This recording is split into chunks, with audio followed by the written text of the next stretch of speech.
Hello, boys and girls, ladies and gentlemen. My name is Clayton Joker. Welcome to another My Thoughts On. Today I'll be doing my thoughts on the latest Pixar film, Coco. And I know what you're thinking, why didn't you review this back in November? Well, for those who didn't see my films in 2018 I'm interested in, then you'll know that not every single film that's been released will come out in the UK in either the same month or B the same year. But Coco for some reason just decided to come out in January, so that means we've got two Pixar films. The other would be The Incredibles 2, but yeah. So that means the only Pixar film last year we had was Cars 3. But anyways, let's talk about Coco. I heard a lot of great stuff about this film. I heard it's got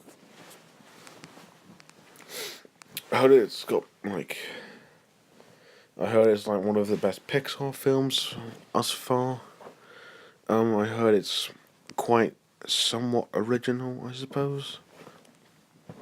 It has got like 96% on Rotten Tomatoes. It's also ranked 30 on IMDb with a 8.7 rating. I know, I am just as shocked as you are.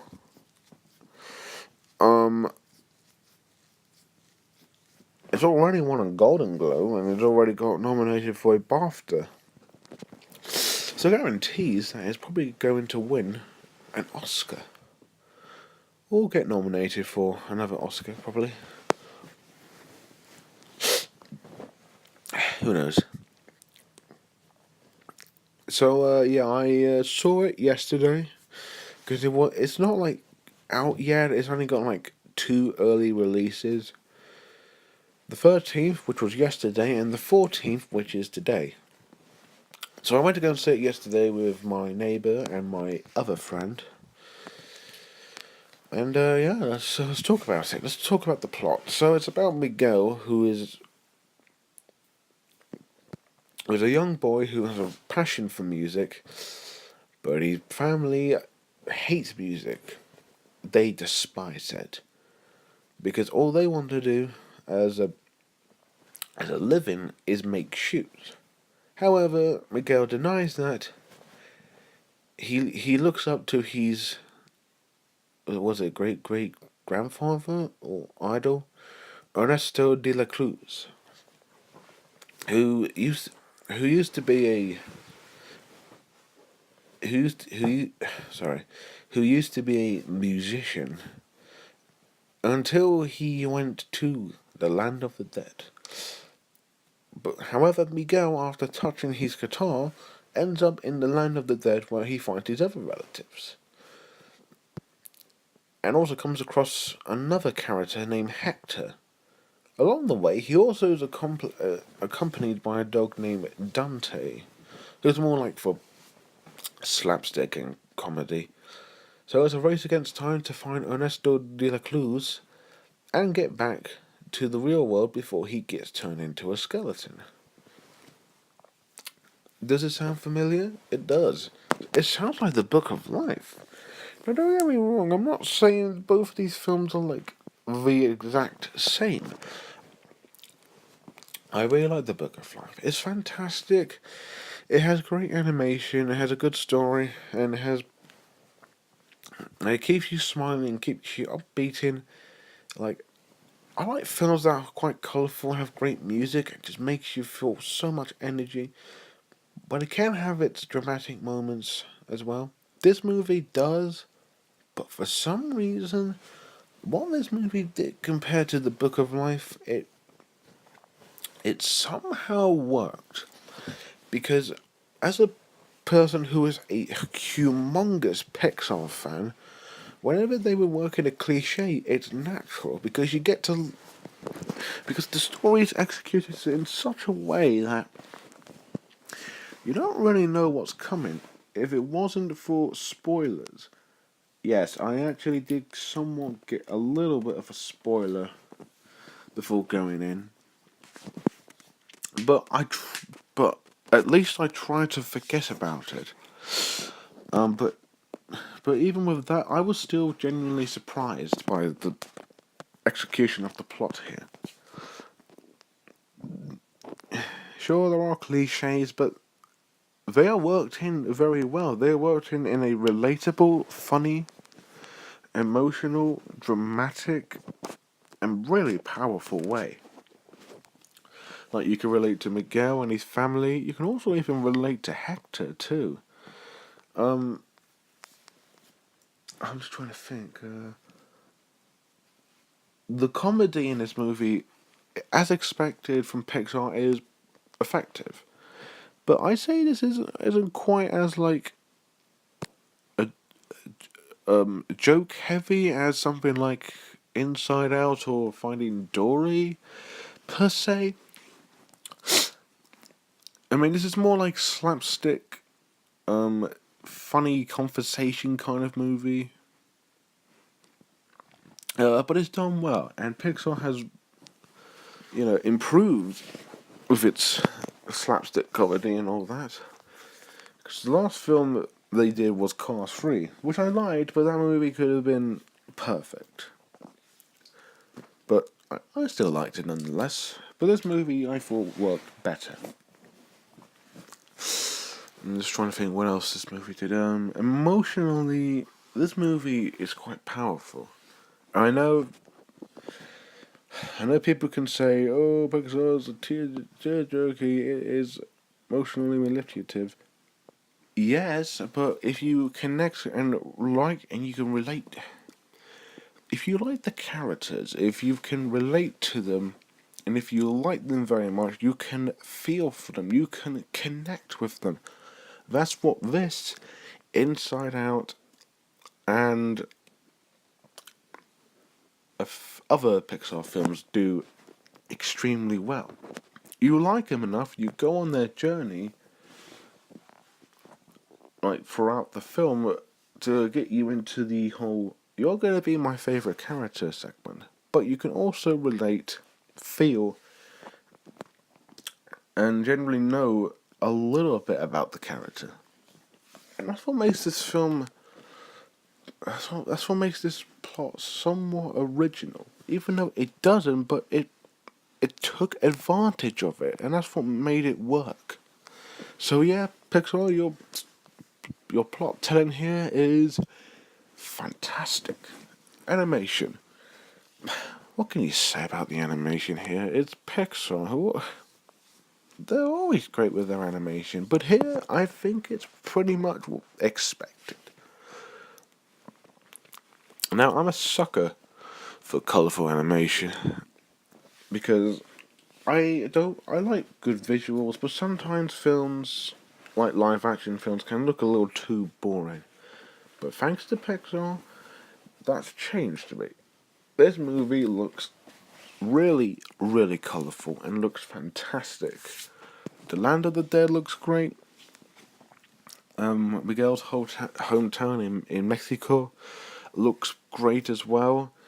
The characters look down to earth, but at the same time have a cartoony look to them. It's it's incredible looking. The skeletons have a very funny look to them, but they're also quite creative in their designs and how they, how they move and how they take their arms off, their legs off, and all that. It's great. It's all great.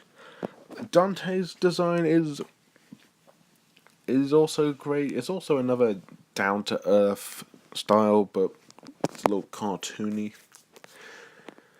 Um, I'm just trying to think what else because I don't think there's any. I don't think there's any like.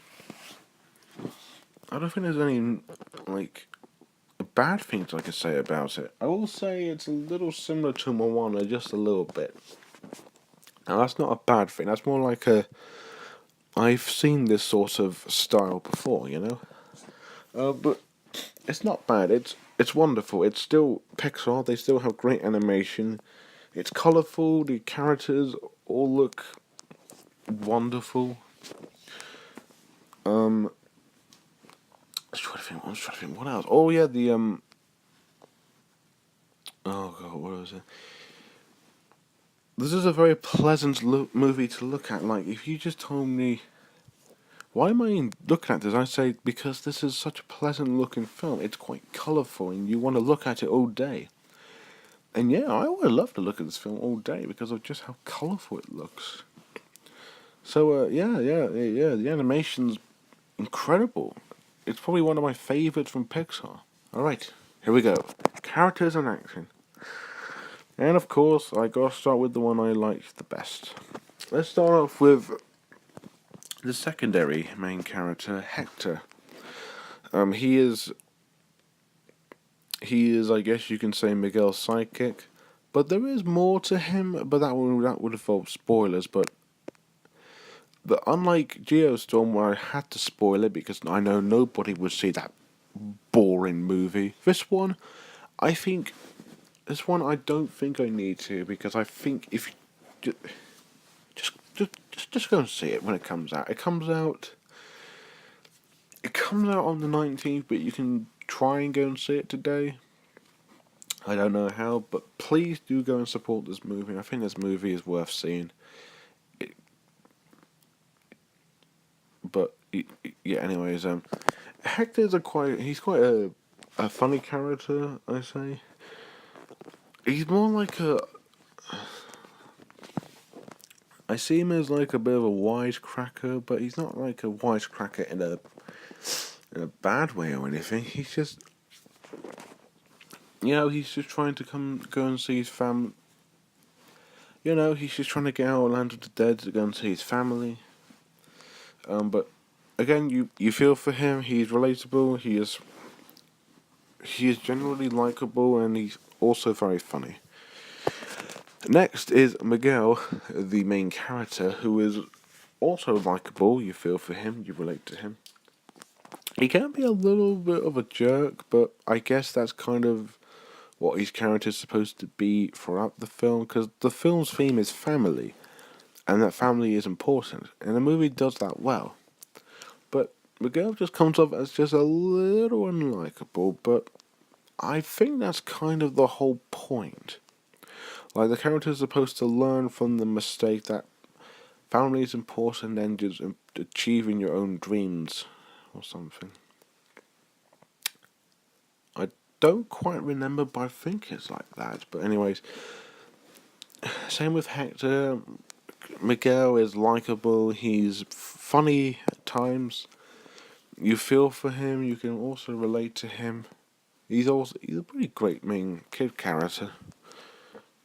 Next is Dante, who doesn't do much. He's a slapstick dog, comedy dog. But he does play a key part, I suppose.